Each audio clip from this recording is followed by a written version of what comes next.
In basic mathematics, if I take a pie chart and I cut it in half, I end up with 2 halves. If I cut the halves in half, I end up with 4 quarters.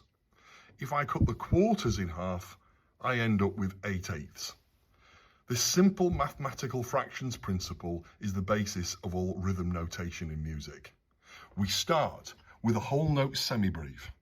To cut this in half, I add a stem and I end up with 2 halves. If I want to cut these minim half notes in half, I fill them in and I end up with 4 crotchet quarter notes.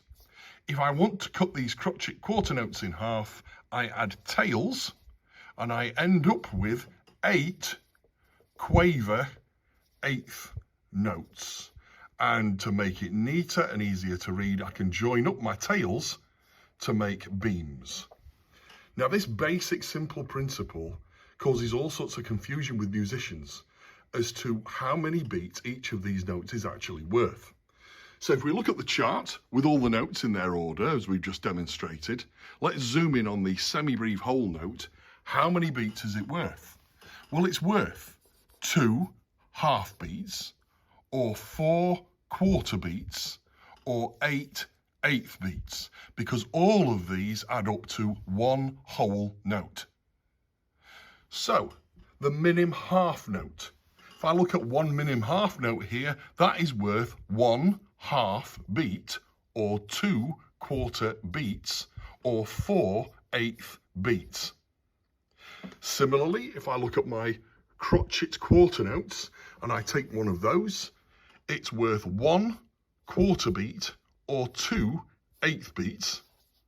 And then, of course, I look at my 8 quaver eighth beats, and of course one of those is worth 1 eighth beat. Now, you might look at that and think, well, okay, well, what about 3s? We've got 2s, we've got 4s, etc. We got those multiples, but what about 3s? Well, this is where the dot comes in. Again, a lot of confusion over what a dot does. It's very simple. You add a dot to a note and it turns 2 into 3. It's as simple as that. You add a dot to the note and it turns 2 beats into 3. Let's see how that works.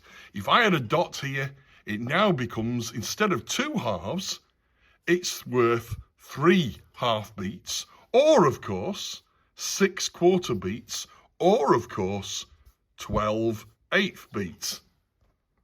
If I add a dot to a minim half note, it's now, instead of being worth 2 quarters, it's worth 3 quarters, or 6 eighth beats. If I add a dot to a crotchet quarter note, instead of being worth 2 eighth beats, it's now worth 3 eighth beats, etc. One of the major confusions that comes from this process is that we as music educators insist on telling students that a crotchet quarter note is worth 1 beat. It is not, never has been, never will be.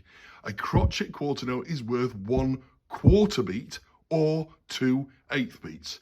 If we remember that as our principle in teaching music, we're going to cause a lot less confusion for young people and for ourselves.